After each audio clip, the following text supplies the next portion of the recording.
Popolo meu, popolo meus, quid fecit tibi? Auti, quo contristavit te? Responde-me que, povo meu, o que eu te fiz? Responde-me, em que eu te contristei? Meus irmãos, nós estamos aqui vivendo um momento único na vida litúrgica da igreja. Esse é o único dia ao longo do ano litúrgico em que a Eucaristia não é administrada para a salvação dos fiéis.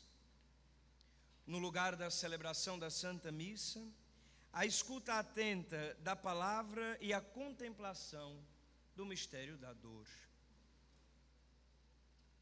Paremos por um instante para refletir então sobre as tão comoventes páginas da Escritura que acabamos de ouvir, fixando o nosso espírito em alguns momentos da paixão, deixando ressoar em nossos corações a palavra do livro de Lamentações.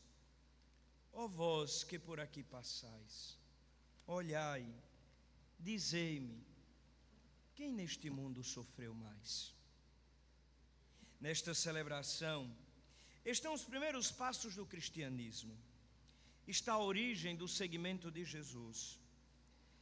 Não pensemos que o discipulado de Jesus surgiu da narrativa das bodas de Caná, ou mesmo da Anunciação. Foi a partir do escândalo de um homem bom assassinado que surgiram as narrativas do anúncio de sua vida e de sua palavra. Os olhos daquele justo, mortos de tanta dor, ao fitar os olhos dos seus convivas e os nossos, continuam a questionar: ó vós, que por aqui passais, olhai, dizei quem neste mundo sofreu mais. Na primeira leitura de hoje, o servo sofredor do 4º poema de Isaías é um homem que contraria o pensamento dos seus, que contraria a lógica da penalidade e da retribuição do mal.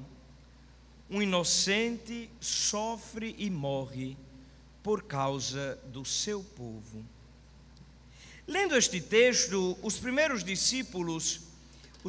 cristãos, entenderam que o justo de Isaías estava plenamente concretizado em Jesus. Duas são as formas de compreensão desta celebração de hoje. Em primeiro lugar, precisamos entender um fato histórico e verdadeiro. Cristo morreu. Depois, um símbolo, um significado, por nossos pecados e para a nossa salvação. Em primeiro lugar, é preciso entender que a paixão de Cristo é sim um fato histórico, ou seja, que realmente aconteceu. Nós não estamos aqui contando um conto, uma ficção, uma história inventada. Nós estamos aqui vendo um fato verdadeiro novamente se revelar diante de nós. Esta história é fundamental para a nossa fé. Dela nasce toda a narrativa sagrada, os textos evangélicos do Novo Testamento. A paixão de Jesus, meus irmãos e minhas irmãs, não pode ser para nós algo que fica simplesmente na lembrança e que gera indiferença. Nós não estamos aqui como quando estamos à porta de casa e vemos um cortejo fúnebre passar, ainda que hoje isso seja tão raro. A gente se levanta para o féretro e nós não sabemos quem é. Não. É preciso, como diria São Francisco, deixar-se impressionar pelas chagas de Jesus. Nós não conhecemos nesta vida tamanha dor. Dizem os estudiosos que um homem do nosso tempo, com a nossa estrutura corpórea, jamais conseguiria sofrer tamanha dor. Muitos no tempo de Jesus, que eram condenados à flagelação, morriam ainda durante os açoites. Imaginemos esta flagelação associada à cruz, associada ao caminho e ao Calvário. Coloquemo-nos brevemente diante de duas imagens que o Evangelho nos apresenta: a agonia do Getsêmani e a flagelação do Senhor. Quem de nós um dia já sentiu a dor de ser traído, talvez compreenda um pouco melhor a dor do Senhor. No Getsêmani, Jesus experimentou a solidão, o abandono. Ele foi traído, humilhado, e os que mais ele amava dormiram, esqueceram dele e deixaram-no só. Meus irmãos e minhas irmãs, Jesus passou a vida fazendo o bem, anunciando a boa nova, congregando, unindo. Imaginemos então a dor de nosso Mestre ao sentir a angústia de estar só. Aquele mesmo Jesus que saciou a fome de grandes multidões, aquele Jesus que tinha um grupo de 12, outro de 72, que havia curado tantos enfermos, tocado tantos corações, aquele Jesus que havia expulsado os demônios, estava só, abandonado. Todos lhe viraram as costas, ninguém estava ali para retribuir o bem que ele fez. Tamanha não foi a dor de nosso Senhor ao se ver abandonado.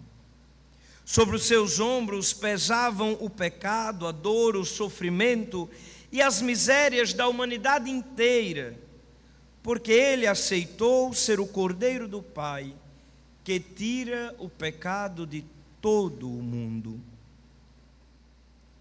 Pouco depois, encontramos Jesus sob os golpes da flagelação.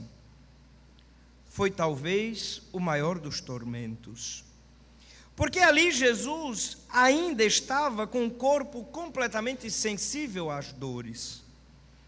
Certamente depois dali, ele já não tinha mais a sensibilidade de antes, com toda a sua pele destruída por maus tratos. Jesus sofreu cerca de 100 flagelos,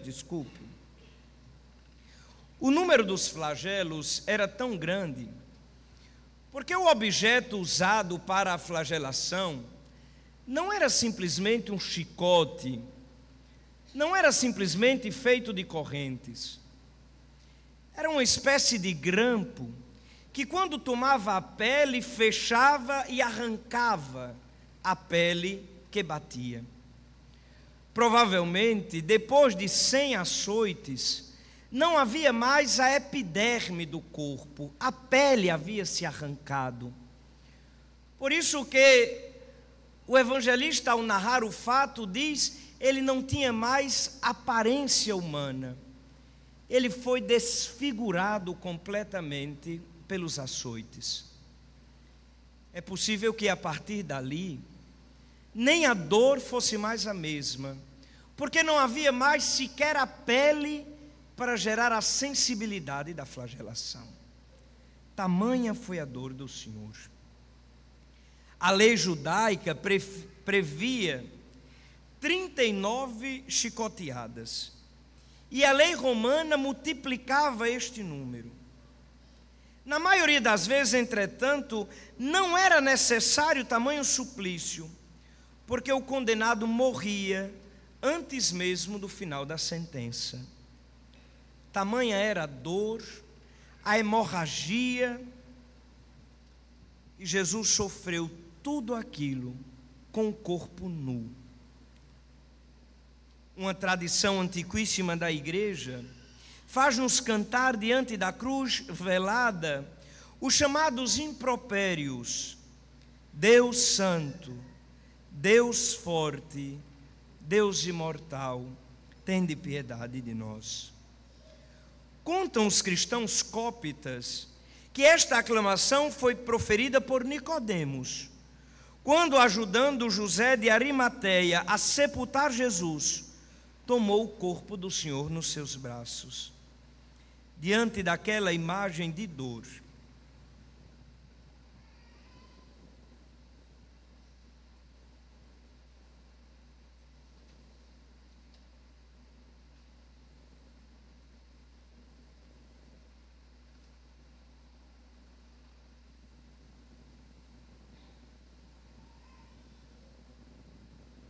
aquele homem que escutou do próprio Senhor que era necessário renascer na água e no Espírito, repete: Deus Santo, Deus forte, Deus imortal, tende piedade de nós. É mais do que um discurso poético, é a nossa fé diante do féretro do Senhor.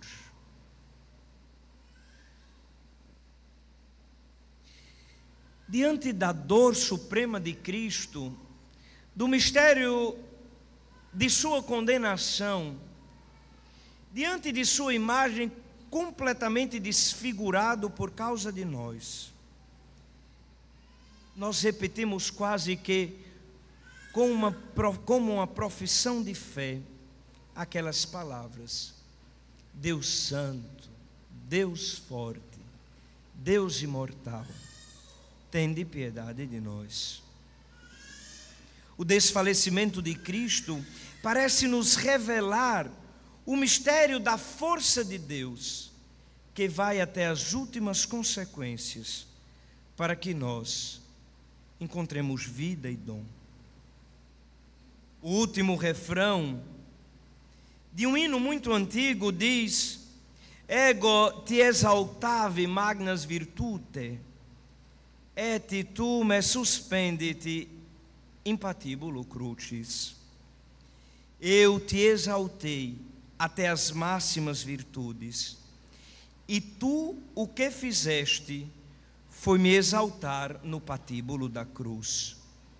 É o mistério do amor rebaixante, da kenosis de Deus, que nos deixa pasmos, constrangidos e escandalizados. Deus se humilha hoje para amanhã nos exaltar. É o mistério do qual nós precisamos tomar consciência, porque sem ele não há fé em Cristo. Sem este mistério não há cristianismo verdadeiro.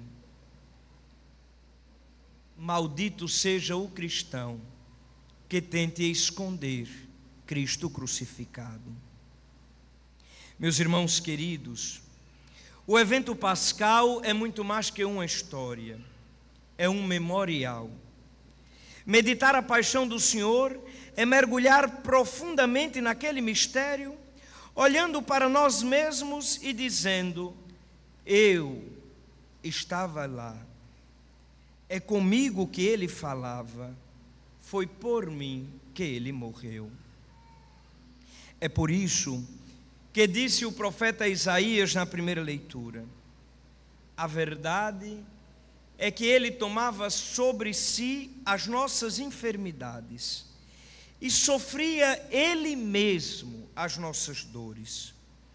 Nós pensávamos que ele fosse um chagado, golpeado por Deus e humilhado, mas ele foi ferido por causa dos nossos pecados, esmagado por causa dos nossos crimes. A punição a ele imposta era o preço de nossa paz. As suas feridas, o preço da nossa cura. Todos nós vagávamos como ovelhas desgarradas, cada qual seguindo o seu caminho. E o Senhor fez recair sobre ele o pecado de todos nós. Foi maltratado e submeteu-se. Não abriu a boca como um cordeiro levado ao matadouro, ou como uma ovelha diante dos que a tosquiam. Ele não abriu a boca. Por fim, humildemente empresto minha voz à voz do Mestre, para, com uma frase de Blaise Pascal, orientar um pouco mais nossa oração neste dia. Eu sou mais amigo teu do que qualquer um ou outro. Eu fiz por ti mais do que eles. Eles não sofreram por ti, mas eu sofri. E estava disposto a fazê-lo outra vez. Queres então que eu continue a derramar por ti o sangue da minha humanidade, sem que tu me deis nem sequer uma lágrima do teu amor?